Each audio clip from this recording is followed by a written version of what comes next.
if you operate on this, you are going to ruin his career. This needs time to heal. Do not operate. And then my operation got cancelled. And then 2 weeks later, I was back in the show.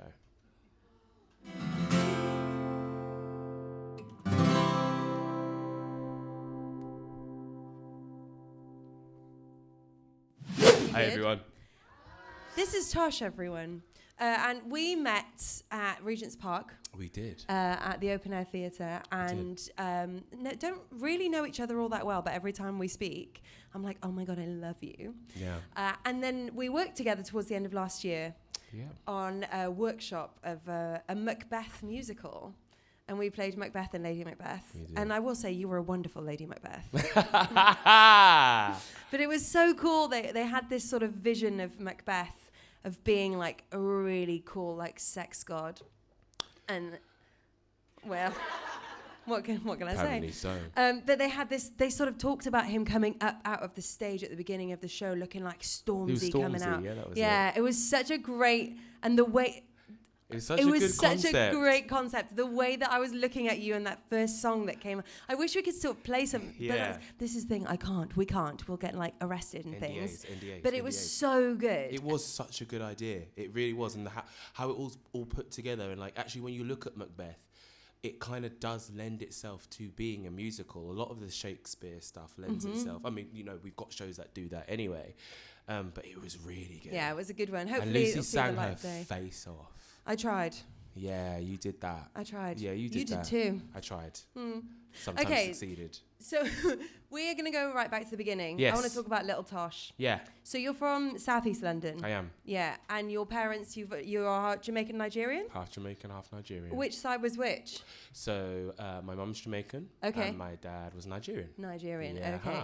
Yes. So do you have a lot of family here, or do you have a lot of family like all over the world? What's your sort of situation? So, I mean, like a lot of black families, we have massive families. And so I have lots of family here and in Jamaica and in Nigeria, in New York, because my granddad on my mum's side, he emigrated to New York. So he moved from Jamaica, he came to London, and then he needed to seek work. So went out to New York to seek work, and then that's where he stayed for very many years, whilst my nan lived in London. And oh my gosh, no way. They went together. They went together. Oh. And he would send money back for my nan so that she could look after the 7 kids. My mum's one of 7. Come on. And then when I was about I love 8, that. Granddad was like, work's done. Yeah, I'll leave her here now. Yes. I'll go and get my cash.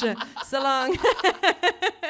Exactly. And then when I was about 8, my mum, my dad, who was a lawyer, we then went out to New York to go and find my granddad when I was about 8 or 9. No way. Yeah, we all flew out there. So sorry, to find him. Yeah, we had no idea where he was. You just didn't know. So he went and was sort of sending money back to look after the family. Yeah. And then just over the years, things just sort of like ebbed away. And so where's granddad at? I mean, I wasn't born at that point when he left when my mum was young, but he went, and then they didn't see him again. Wow. Yeah. So you found him? Yeah. So we went to New York. My dad had done all of this investigating, and my mum had done all of this investigating, and we went to New York. We found some family members that we had over there through my granddad, and we found him. Oh my gosh. And then we brought him back to London. No way. Yeah, we did. You stole him? We stole him from America. That's amazing. We I were literally like, feel like Davina McCall right now. I'm like, we found your granddad. Yeah. And we're like, yeah. We brought him Wow, back. Tosh. Yeah. And so how old were you then? Sorry, I was about 8. And actually that was one of the reasons how I got into theatre, because by that point I'd already done Whistle Down the Wind as a child. Yeah. But when we went over to visit New York, I say visit, we went over there on an adventure, on a mission to find my granddad. Absolutely. Lion King was auditioning over there for young Simbas and Nalas. Right. And whilst I was over there, we were seen. I was seen for young Simba over there. So you did your first audition for The Lion King whilst you were in New York? Yeah. And then, because they knew I was coming back here. And then I came back here to That's wild. Really literally, if somebody said to me now, we're going to fly you to New York and you're going to do an audition, I'd be like, balls, this this is awesome. You did that when you were 8. Yeah, but I think, you know what, youth, you have no concept. Yeah, you're just like, okay. No fear. Now someone asks me to go into a room and audition and I absolutely crap myself. Yeah. Yeah. It's weird, isn't it? Yeah, well, you just have perspective, I think. And I think there's so much more stakes when you're older. When you're a child, you're literally just doing it because you enjoy it. Whereas, you know, when you I get often older, say that about X Factor when people are like, how was it? I'm like, it was great because I was like 12 and I just said, yeah, sure. Yeah. If I did it now, whoa, I'd overthink everything. And also, it hurts harder when you fall from higher up. Yeah. And we're taller now. Yeah. And I literally just mean taller, not higher up in any other stance. Like, I really don't mean You're that. so right. It's really weird. Okay, so sorry. So you did your audition in New York. Yeah. Do you remember this day clearly? Is this like a very clear memory for you? No, it isn't. It really isn't, because I think I was still so wrapped up in the fact that we were looking for a man that I didn't know. Yeah. Do you know what I mean? So I was kind of like, you know, I was like, okay, this morning we're like looking for my granddad, I guess. And then I was like, oh, and now I'm auditioning for Lion King, I guess. I hope both of them work out. Yeah. And like, if both of them happen, then great. And then they actually did. And they did. But like, it's just how like life is such a weird thing. Like, you know, we were meant to go out there and find my granddad, but then I guess we were also meant to go out there for that part of my story to take place. I mean, look, I'm sure like if I hadn't been in New York, I would have got an audition in London anyway, I'm sure. Yeah, I but would it's have a liked nice twist, isn't it? Kind of a nice twist. Come on. Yeah, it kind of made the story a bit HBO-y, you know what I mean? I was like, just thinking we could make a musical out of it. Yeah, that's cute. Come, let's go. Yeah, Where is my granddad? Yeah, Oh my God, Lion King. Oh my God. Yeah. Bop. Absolutely. Yeah. We'll work on it. We'll work on it. We'll work on it later. So was there like a big emotional reunion between like your mum and, do you remember any of that? Do you know what? I don't know. Black people don't really do emotional reunions like that. At least, you know what I mean? At least my, I think at that point it became very much, it was about the business of it. I think maybe there was an emotional reunion in behind closed doors, maybe. But I was so young, so I think maybe I was just kind of wrapped up in the New York of it all, really, rather than being actively aware of what was going on. Yeah. I mean, I guess for me, there wasn't an emotional response because I didn't know him. Mm-hmm.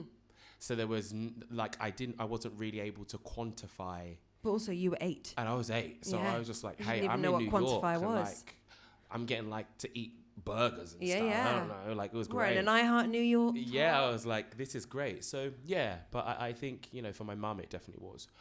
It was definitely a huge emotional thing. God, what a story. Yeah. That's incredible. It was fun. Anyway, I digress. Sorry. So little Tosh. Yes. You're like you in the West End doing Whistle Down the Wind. Yeah. How did that come about? How old were you? I must have been about 7 and a half. Yeah. And how that came about was I went to my local dance and drama school called Bright Lights Academy, BLA. Lol.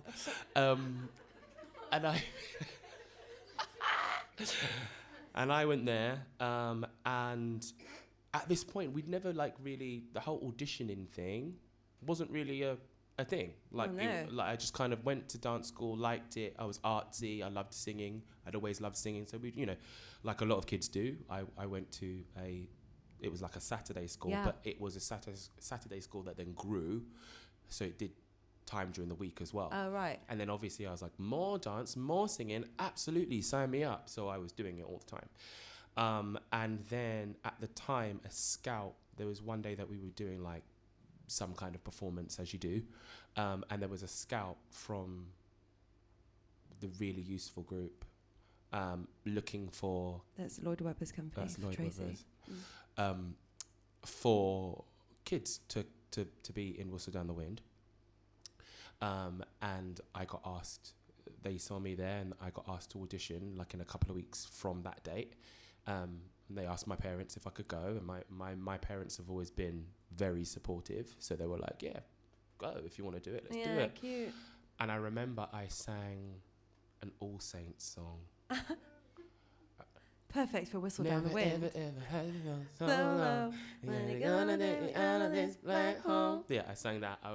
I remember. Did you do the spoken bit at the beginning? Yeah. A few questions I need to know. Yeah. Oh, what's the point? Like, what are we... It was a monologue and a song. Yeah, what are you doing? I'm giving you levels. Are you crazy? That is Shakespeare at the beginning. Absolutely. Macbeth. Are you Come talking back about? around. I was like, absolutely. You're getting the whole shebang. They're lucky they didn't have choreography, like And fully. well, it obviously went really well. It went really well. It did. I got the job, which was great.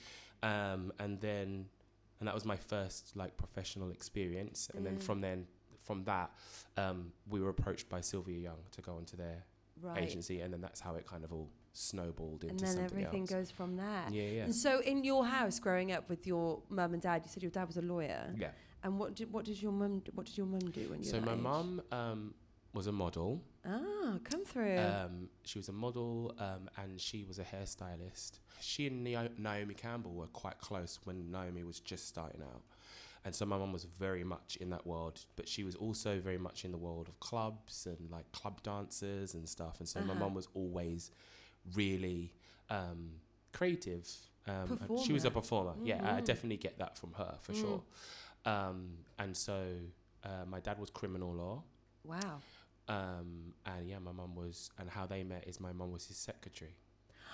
Oh, I love that. Yeah. That's so old school. Yeah, very old school. Yeah, come on. Yeah, my dad was very suave. Like, yeah. He was very, he was very like, I can't, like, I think, you know, he'd do things like turn up to work and like he's got her flowers and stuff. Yeah. And, like, that kind of, he was a very romantic kind of man. Do you have siblings?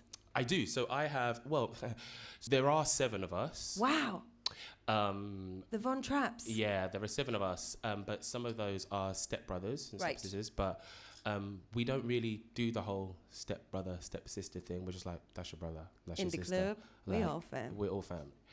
Whom I lived with and who I grew up with was my youngest brother, Tega, who is like my best friend in the entire world. He's just the peak of human existence. He's just the best thing, like, ever. That's so nice. He's just amazing. And then I have my older brother Jason, who we're not as close, but I think that's just, there's 10 years between all of us. Oh right, yeah, that'll do it. That'll do it. And I think that we're not as close. We are close, but just not as close. But my younger brother and I, like, that's my ride or die. Like, yeah. He's the best thing. And what does he do? Is he in the arts? So he works in ITV. So he's he works at ITV and he is a manager there. Like, so he like handles all of like the financial accounts and stuff. Okay, so he's in the entertainment industry, he is, yes. but in a very different way. Yes, but he's a musician and he's a DJ as well. And he's so awesome. Yeah, he sounds it. Yeah, he's Let's so get him awesome. on. No, I'm just kidding. He's so, honestly, he'll have a lot to say. Like, he is so intelligent and just when I see him, the man that he's growing into, I'm like, oh, that's great. If all the the younger generation are looking like this, we're good. We're all right. Yeah, let's have him as a benchmark. Yeah, he's sounds so like your mum did a cracking job, and your dad, of course. Yeah, well, and I would say they both really did, but I'm definitely a mummy's boy. Yeah. Yeah, absolutely. For sure. Through and through. And so when you sort of graduate from The Lion King and you go to BRIT School. Yeah. At what age did you go to BRIT School? I'm sort of fascinated by BRIT School because I don't really know anything about it apart from like my past, but I didn't go to BRIT School.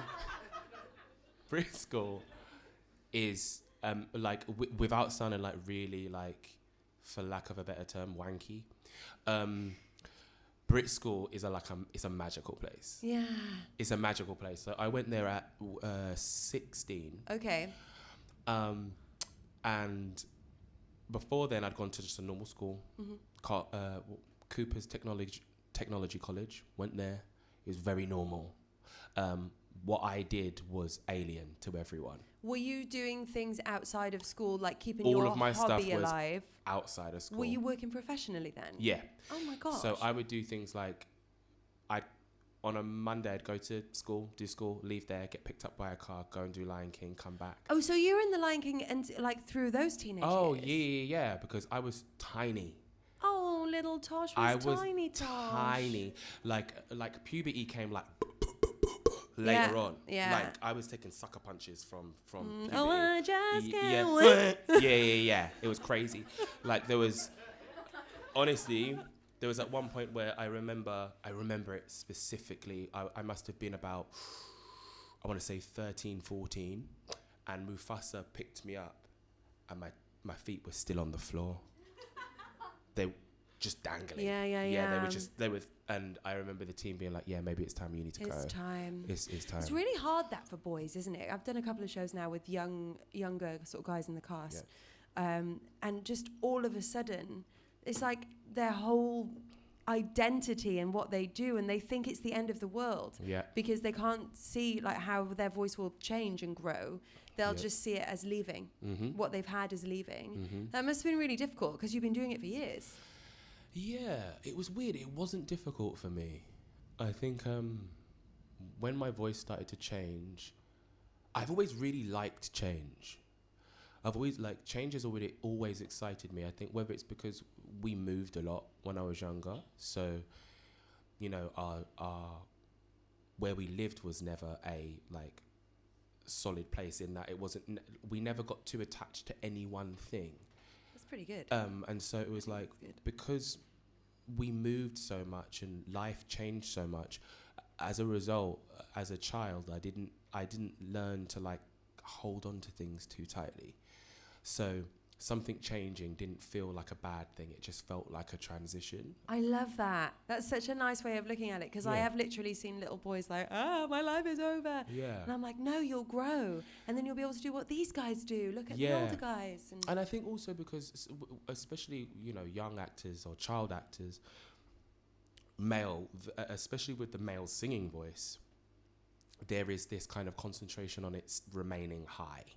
And that if the voice doesn't remain high and flexible to sing up there, then you're not going to be able to work. Yeah, and when child actors, male child actors, their voices break, I think there is this kind of sense of the sky is falling with the people around them, whether it be their agent, their parents, or whatever it is.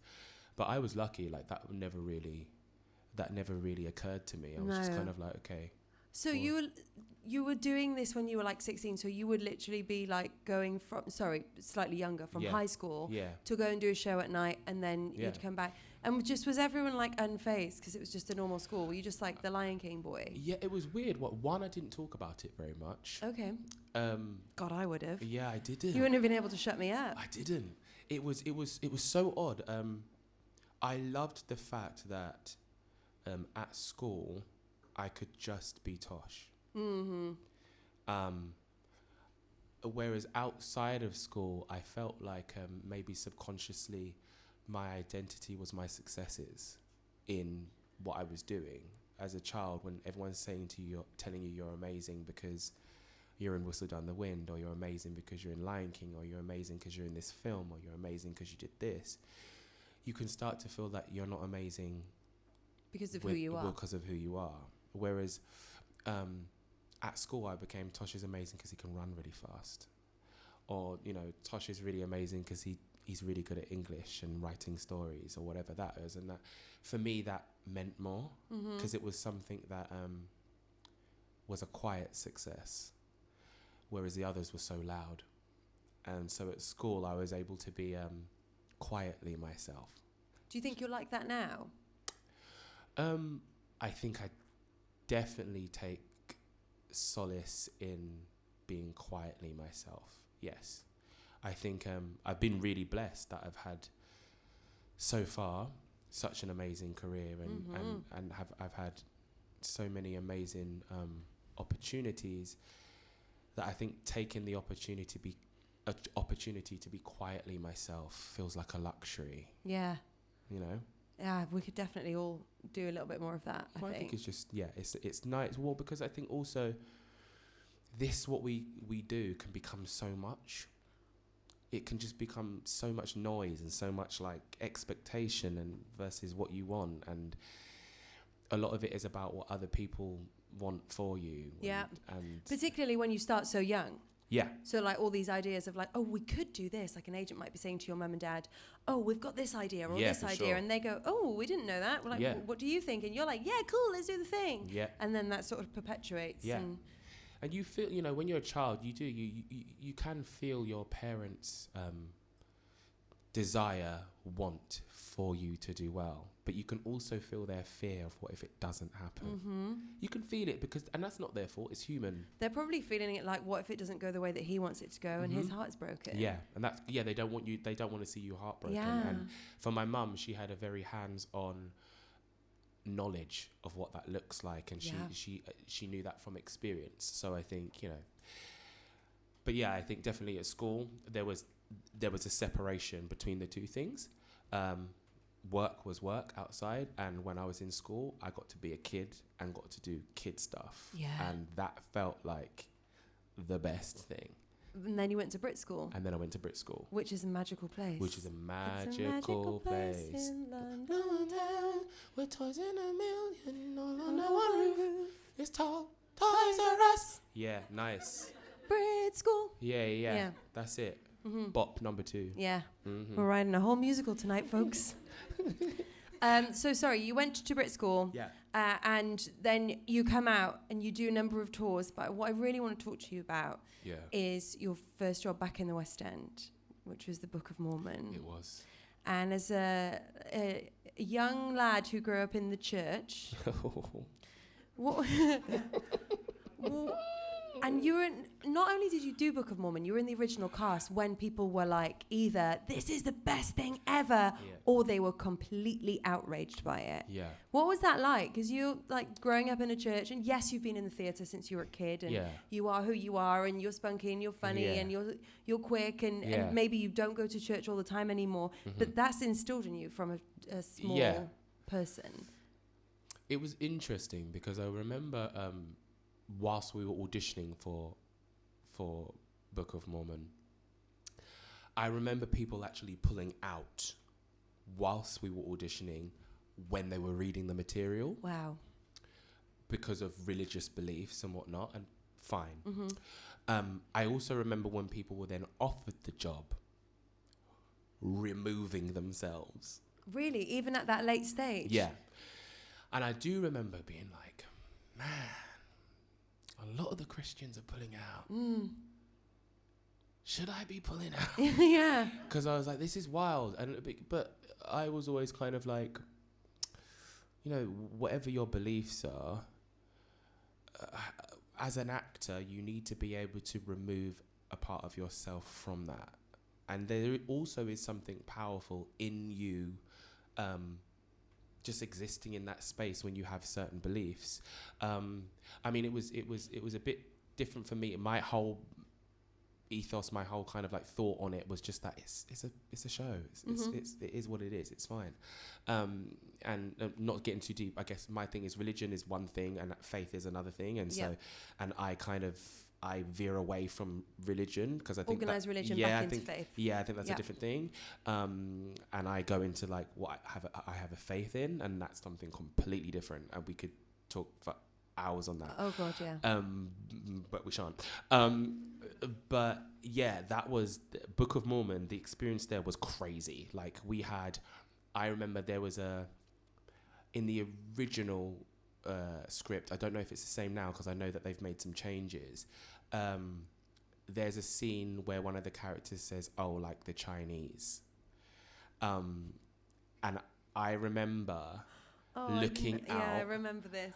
And literally about 6 rows of people standing up and leaving, and I obviously then begin to corpse because that's really funny. Of course it is funny. I nearly did. I remember the story and I nearly laughed in anticipation of the line. Of course, like that's but we're not laughing at the thing, we're laughing because the situation is ridiculous. That's ridiculous. Like, how have you found yourself as a young Christian boy in this musical that's offending people like that? Like, really offending. Like, I remember someone throwing something at us on the stage in outrage. It was your fault? Yeah, just like... Maybe it was a shoe. And me just being like, that's funny. I was like, that's great. I love that. But when the show first opened, there was protests and things There around was, it. yeah. And I'm assuming that the growing up in the church came from your family, came from your mum, maybe. Yeah. Did she have anything to say about that? When she came to see the show, she went, maybe not this one. Just maybe not this one. Maybe not this No one. more context. Just maybe not. That was it. Oh, bless her. I saw her. It was it press? I believe it was press night. She came and my dad came. And I remember looking out into the audience because they were really close. And my dad wasn't a person of many words anyway. But his face just says everything you need. And my dad's a Nigerian man. And he was just like this. For the listener, Like, for Tosh is sat with his shoulders up by his ears and his arms crossed and a face like a slapped ass. And that was him. And my mum was doing like her fake smile thing, where it was like it was dead behind the eyes, and I was like, lol. Which again, I then obviously caught. Yeah, because hilarious. that's jokes. Like, Yeah. I'm like, you hate it. I'm like, this is amazing, because all I could think of was like, what are you gonna say to me after this show? Yeah. When I'm like, how was it? Like, how are you gonna lie to my face? Yeah. I can't wait. I can't Maybe they'll wait. talk to me about how good the lighting was. Yeah. You know that when someone says to you after the show, you go, what do you think? And they go, the lighting was great. And No, you're like, get wow, out of you here. hated it. Yeah, get out of here. You you hated really it. didn't like You it. hated it. You loathed it. Yeah. But, I mean, Book of Mormon must have sort of changed your life a little bit. It did. Being No, it in a really big did. machine show like that. No, it really did. Casey Nicolor changed my life. Yeah, you've worked with the Casey a few times. Yeah. Sonia Freeman changed my life. I owe both of them so much. They were always so supportive and just as people, they were always really kind to me. So, you know, and it did. Book of Mormon as a vehicle completely changed everything. Just because, you know, being in such a big show, it also changed my way of thinking as well. Suddenly I was like, oh no, yeah, this is real. I want to do more of this. Yeah, it's nice to be in those big shows sometimes where they can throw money at things and things get fixed. And Yeah. it's nice to not be in that environment as well sometimes. It truly is. It truly is. Yeah. But It yeah, does. especially the first time you do it, you sort of go, oh, this is great. This Yeah. is fantastic. And I think what was funny, though, I guess, in hindsight now, I recognise that I was able to enjoy it in a different way because now after leading an original cast, We'll get there. I now recognise why that experience was what it was. And I now recognise I'll never have that experience again. Can you elaborate on that ever so slightly without pissing anyone off? I think... But you know what, also, just piss people off. Tell the truth. Yeah, I don't mind. I think when you're able to be a few steps back from the sun, you don't get burnt. And so I think I was covering and I was ensemble at that time. And so I was a few degrees away from the sun, which meant that I got to enjoy its warmth without being burnt. And I think when you're leading a show, you're pressed up so closely against that sun that you can find yourself being burnt. Which means that your ability to enjoy it changes, because when you're leading an original cast of something or just a cast of something, it doesn't have to be the original cast. There are certain pressures that happen, and you become the face of a product, and you kind of grow as a performer wanting to be, if being a lead is what you want to do, you have these dreams of being it. And then when you become it, you realize that there's so much more that comes with that maybe you didn't buy into, that maybe you didn't think was Well, you there. don't know it exists before you get there. Yeah. You don't know what's in the corners of the room when you just get a one wide angle shot of it. And no one prepares you. You know, you're thrown, you're launched into it. What were some of those things? Do you recall anything specific when you went, oh wow, I now have to deal with this? I think just the pressure of knowing that if there's a team, that a huge number of people in a room have put money on you. It's like one big gamble. A show, to me, in my kind of view of it, is one massive gamble, because there's no guarantee it's going to work. And when you book a job and when someone says you're going to be the lead of my show, several people in that room have all had to agree that they're going to put their money and they're going to gamble on the same person. And every time you step out on stage, you're supposed to prove to them why their gamble was correct over and over and over again. Every night, every time you have an interview, every time you have a live performance, every time you do anything, you are reaffirming why you were the person to put the gamble on. Mm-hmm. And that can be exhausting. Well, it's not just reaffirming either, it's sort of proving, isn't it? And justifying. Yeah. And it's lovely to say reaffirming and make it a positive thing, but there are so many words that can sort of mean a very similar thing that have very different feelings inside your gut. Oh, for sure. There's a lot of pressure that I think they don't, well, when you're training, for example, if you've trained, that they don't prepare you for. That pressure and being able to navigate that pressure is something that they don't prepare you for. Do you feel like in your time at BRIT and then you went to BRIT, there could have been more of that? And if you do, how do you think that can be taught? Because it's quite a difficult thing to sort of pass on, isn't it? I don't think you can teach that, but do I? I don't know. I don't know if it. Honestly, I don't know if anything can prepare you for it. Mm-hmm. I actually don't know if once you're there, that there's unless you're there, unless you've experienced it. Like, I'm really lucky that I've got lots of friends that have been in the same position. So I'm able to go, hey, right, you know when, blah, blah, blah, blah, blah, what did you do when blah, blah, blah, blah, blah?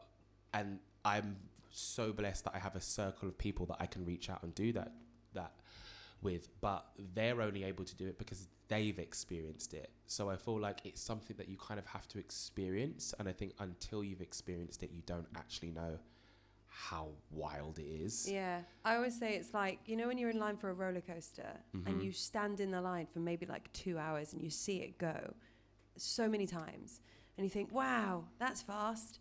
Nothing prepares you for the velocity of getting on stealth at Thorpe Park. Yeah. And being shot into the sky. And let me tell you, I'm a 6'2" man. Fast rides scare the absolute crap out of me. Mm-hmm. Like, I'm talking, don't take me, don't do it, let's not do it, it's not fun. We're not going to Thorpe Park, guys. Because why are we doing it? I just want to understand the psychology behind it. So you're paying someone to have you scared. So you've bought a ticket. You've bought a ticket. At least when you're playing a lead, someone's paying you. Right. I've paid you to take myself up there to feel like I'm going to die. Then afterwards, you're going to take a picture of me. And then I'm going to buy that picture. And I'm going to buy the picture. It's so true. That's insane. You know what? I'm never going again. You're absolutely right. Insane to me. It's a mugs game. What? And then what you're then going to tell me is that you've built an entire basic city in order to experience that. Do you know how crazy that is? That is nuts behavior. Yeah, I've never thought about it that way. Huh? I'll never think about it any other way now. Oh, let's lift you all the way up to this really high thing, then drop you. What are you talking about? That is what musical theatre is like, though, sometimes. It really is. Let's get back on script. Yes. So, I mean, you have so many credits that we could talk about. So many. You've done some incredible jobs. I want to talk to you about your injury, if you don't mind. Yeah, of course. Would you mind explaining where you were, what show you were doing, what happened? So, Ain't Too Proud. There is a scene where I have to throw a mic up in the air, turn, grab it, and then do a split. Do a tour into a jazz split. Casual. And you know what? Now, in hindsight, I remember that the night that it happened, I remember being like, I'm really tired. like even now thinking, oh God. Yeah, I remember being like, I'm really tired. Like my body was just like, just feeling a bit tired. Well, like, we get there a lot. So it's difficult to know when tired is too tired. Yeah, and it was, and I think because it was like a couple of days after press night, so I think we'd all in that show been clawing, trying to get to that press night, give the best show that we can for press night, so that the press is good. And this is what I mean about the pressure thing. And in a new show, this is very early on in the run. You've been in your previews. Yeah. You've been ramping up. In previews, you come in during the day, you rehearse, you do the show at night, you come back the next day, you do the same thing. It's a really intense way to do an already intense job. It's crazy. And so your bodies are just like knackered. But anyway, I did this tour, went into the split. And as I went into split and came back up, I just tore all inside my thigh, into my groin, and then like a blood vessel exploded in my hip. Oh my God, Tosh. And I literally heard and when it happened, That's a wine bottle. Yeah, that's not what you want to hear, right? We don't want it. Yeah, we don't want it. And I came up and I was like, I thought, if I'm honest, I was like, maybe that's just like a muscle. I've popped a muscle or something. Yeah, shake it off. Yeah, shake it off. And then I went to dance again. And bearing in mind, I'm still singing at this point. So I'm singing and I'm trying to dance and it's excruciatingly painful, but I'm still singing. And then we turn upstage. So it's basically this whole like 5-minute stretch where all I'm doing is singing and dancing, by the way, at this little bit. I turn upstage, we go to like, there's a piano at the back where we do this freeze frame.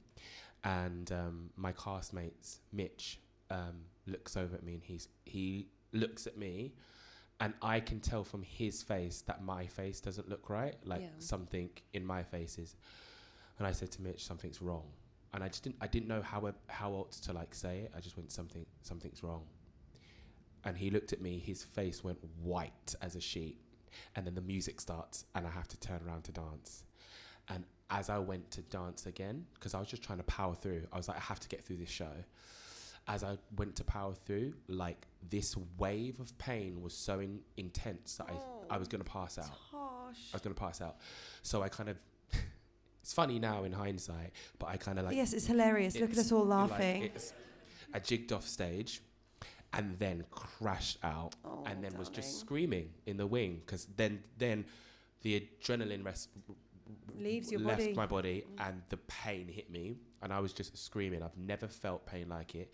And then the show got stopped and cancelled.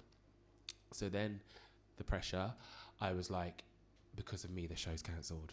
And all I could think of was all those people that had come to see the show. How wild is it that you've just heard that story and that level of pain from someone and the first thing that he's thinking is, I've let these audience members down. I did. These people. I was like, all those people that are out there. But we do. That's what we feel. I was just like, and I felt awful. And I was like, how do I tell them that I'm so sorry that like I can't do it. Like, I know you've probably come from wherever and you've bought tickets to see this show that we're so proud of, but I can't perform, and that I felt awful. And so I was having all of these feelings, and my mum was watching the show that night. Oh no, your poor mum. And my mum has got this whole telepathy like thing. Like, I'm telling you, like, she just knows stuff. Like, stuff happens. I don't know. I feel like women become parents and then they just... Yeah, a lot of women have that with their children, Yeah, they just knew. And she was like, she came in, I don't know who she rugby tackled to get into the building, but she somehow got through stage door, downstairs to my dressing room, like she was there. Like, by the time, because I had to be carried to my dressing room because I couldn't walk. So I had to be carried to my dressing room. By the time I got there, my mum was there. My mum was like, I knew something was wrong the moment you got back up. And she said, I left my seat the moment that I saw you get up and was like, something's wrong. And I came straight. So by the time I got to my room, she was there because she knew something was wrong. Yeah. And like, everyone's asking me questions and I'm like, just hold the curtain. I'll be all right. We can do act 2. And my company manager's like looking at me like I'm crazy. Yeah. And I'm like, yeah, no, I've got this. Like, just we can do act 2. I go to stand up. I was like, oh, yep, just give me 5 minutes. I'll be like, just give me 5 minutes. I'll just shake off this life-changing injury. Yeah, I was like, we'll be fine. And the producers come down. They're like, no, look, we've cancelled the show. I said, okay, right. Let me just go to the toilet. I'm just gonna go to the toilet. I get to the toilet. You know, I like shimmy the bits down, and I'm like praying, and then I look down, and then I just see this massive lump that's just like hanging out of my hip, and I'm like, oh my God, Tosh. I was like, yeah, I'm probably not going to be back. Well, do you know what's really wild about these moments is I've been in theatres where some nasty stuff has happened. It sounds ridiculous to say, but it is actually quite dangerous to be that physical and to be in this environment, and things can go wrong and injuries happen. And it's really wild how quickly your mind goes from this isolated incident, and then you go, well, I'm never working again. What was crazy was that that's what I got told. So I got taken to A&E in the ambulance. No, in a taxi, because in Soho you can't get the ambulances in there. So I was like, it's gonna have to be a black taxi, guys. Yeah. And then we went there, and when I got to the hospital, they said we're gonna have to operate, and you're probably not going to dance again. And that all happened that night. And they told me, not going to dance again. It's a really bad injury. You're going to have surgery. I stayed at the hospital for 4 days, and then came out, and then I was supposed to have my surgery 3 weeks later. I went to go and have an X-ray. They had the X-ray. I had my surgeon, and it so happened that on the day I was supposed to have my surgery, the main specialist for groin injuries so happened to be at the hospital, and my surgeon met him and was like, oh, by the way, I'm just about to go into surgery with this young guy. He's a performer, he's a dancer, he does his thing, about to just go and operate on this. And that surgeon took a look at the X-rays and was like, absolutely not. If you operate on this, you are going to ruin his career. This needs time to heal. Do not operate. And then my operation got cancelled, and then 2 weeks later I was back in the show. 2 weeks? 2 weeks later, after that diagnosis, after he said do not do this. So I had 3 weeks off, and then a further 2, and then I was back in the show. Gosh, that's unbelievable. Yeah. I didn't know it was that fast. Yeah. I mean, that doctor's name must have been like Brigham Young or Jesus or some shit. Honestly. And I remember just after I got that diagnosis and he said, absolutely don't do it, there was this really weird moment where me and my partner Nick got sent home in the taxi, and I just had this whole out-of-body experience where I was like, someone nearly just, by no fault of their own, just because they thought they knew best. But it's so weird. You prepare yourself for this thing, and then you go in to have it done, and someone just happens to be there. That's wild. It's simulation, man. Yeah, it's so crazy. weird. And it's also I just implore anyone, always get a second opinion. Whatever, if you're going through anything health related, always get a second opinion and a third, because doctors are human. Yeah. And they can get it wrong. Absolutely. And in that moment, it was so wrong. But it's also what makes that the thing that I was talking about, faith. That's the reason why I just have such a faith, because literally nothing in my life makes sense. There's literally no reason why, other than divine intervention, why I'm where I am. There can be, when I look at the statistics of it and when I look at the logic of it, my life, what's happened to me is illogical. It doesn't make sense, but it has anyway. I mean, it's that I didn't know that. I didn't know that part of your story. That's unbelievable. It's wild. And the fact that when was this? What year was that? So what? That's what we are now. So what's 2023? Yeah. 2023, yeah. And you've been back on stage in other stuff since And doing then, exactly that exact same trick. Did you do it anyway. How did you feel that first day going back to do that same move again? I mean, when did you change it ever so slightly? I changed it. I remember I changed it for a good couple of weeks, and then I put it back in. I just don't know if I'd ever be brave enough. My thing is this: I don't like being scared of things. Actually, my mantra is: if it scares me, it's exactly what I need to do. Put that on another T-shirt. Like it just is. I tell you what. Like the best things in life happen through adversity or through fear. Like when something scares you, it's telling you that it's going to help you level up. Have you seen that Will Smith like TED Talk sort of thing where he's about to jump out of a plane? No, I haven't seen it. He's about to jump out of a plane. His friends have talked him into doing a skydive. Not me. He won't even get on a roller coaster. Not Guys, me. we're not getting him in the sky. That's the same as a roller coaster. Like, what are you doing? You're throwing yourself out of... Stop it. You're throwing yourself out of a plane. This is what he is saying. As he gets closer to it, he's like, what the am I doing? Yeah, what the are you doing? And then he says he's absolutely petrified, and the minute he leaves the plane, the ultimate joy was just on the other side of fear. Which is, in essence, what you are also saying. For the listener, Tosh is looking at me with another face like slapped ass. But a nice one. But that's what you're saying, right? Just on the other side of fear. Yeah. There's a freedom and a joy. Yes, apart from if it's you're throwing yourself out of the plane. I get that. Because that's just like, because for what? Like, what's down there? Yeah. So, wait, because here's the other thing. What's down there? Yeah, because here's the other thing, right? The reason why that psychology doesn't make sense is because you were just there. You flew up there, then came out to get back there. Like, it doesn't make sense. You started there. You did a whole other thing when you started there. It's a real colossal waste of time. Like, you've wasted time. You did all that to get to the same destination. You were there, friend. You were there. That's crazy to me. Make it make sense. Although I will say I have done it and it was one of the best things I've ever done. We'll talk about it later. We have like 3 seconds. I just want to very briefly talk about the thing that I got you on the podcast to talk to you about, which I've spent an hour not talking about. is that you have spent your whole life performing. Yeah. And you are not stopping performing. No. However, there is this whole new part of your life where you're on the other side of the table. Yes. And you've just been a creative on a big West End show. Yes. Talk to us about that. So I was assistant director choreographer on The Devil Wears Prada. Thanks. What I will say is it's just as terrifying when you're on the other side. Is it really? It is, because actually it's that you have the perspective of the other stuff. So when you're on stage, you don't have the perspective of the other stuff going on.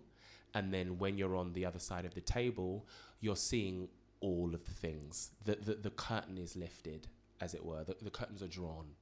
Drawn? Undrawn? Don't know. One of those. They're pulled back. That's one. That's the one. A curtain metaphor. Get off my back.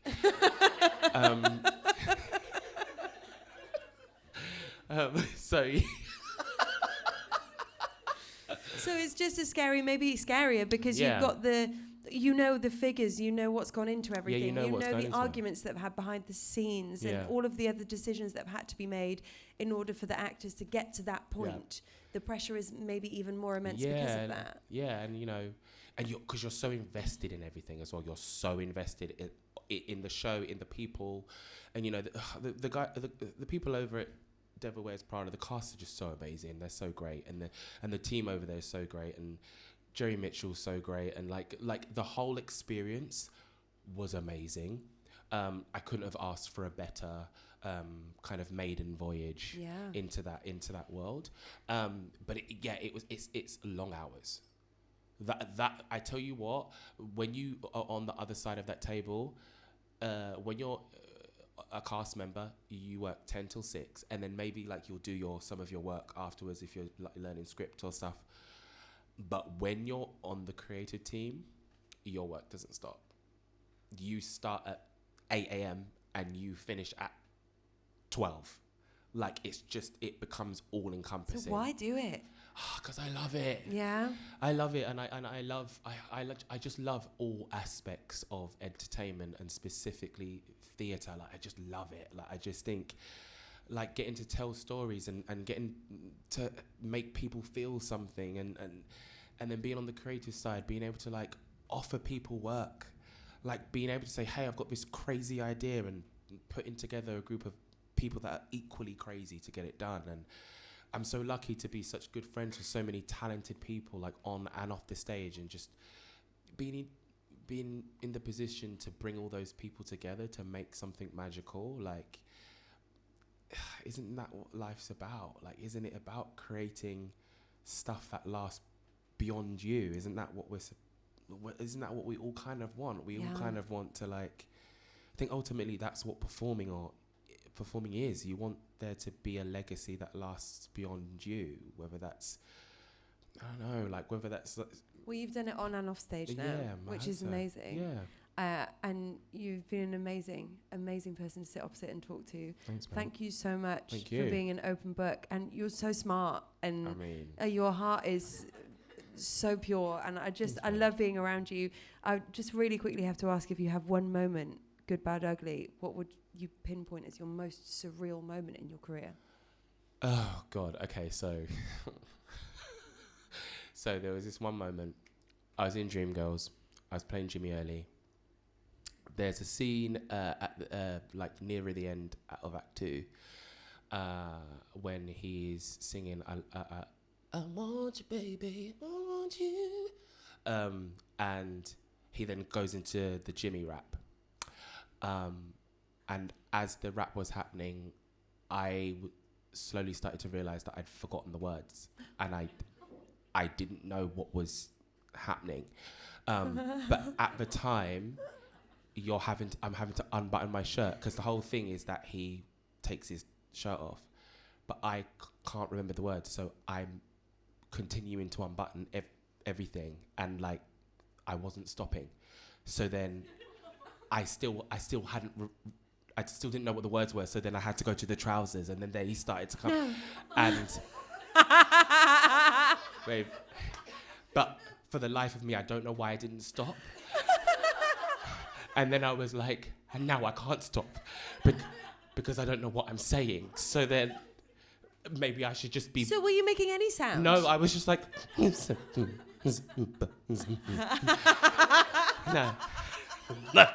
No, honestly, no. It was wild. And how far did it go, babe, Tosh? it went far. Like, did we see little Tosh? Babe, the pants were out. I was just there like this. And Nick Finlow, RMD, literally came up to me after the show. He was like, "No, right, look, like I understand that you didn't know the lyrics, but like, and I can't stress this enough. Why did you get naked?" Nobody will ever be able to answer that question. And I was like, Nick, I don't know. No, I don't know. I don't know, mate. But here we are. Yeah, here we are. And I'm still naked. And I'm still naked. So can you let me get changed, please? And on that note, ladies and gentlemen, I'm sure you'll agree, this has been a wonderful chat. Wonderful. Tosh Wanogho-Maud. Lucie Jones doing a podcast, and it's just begun. Lucie Jones needed a theme tune, so I wrote a one. And it goes like this, off script. With Lucie Jones.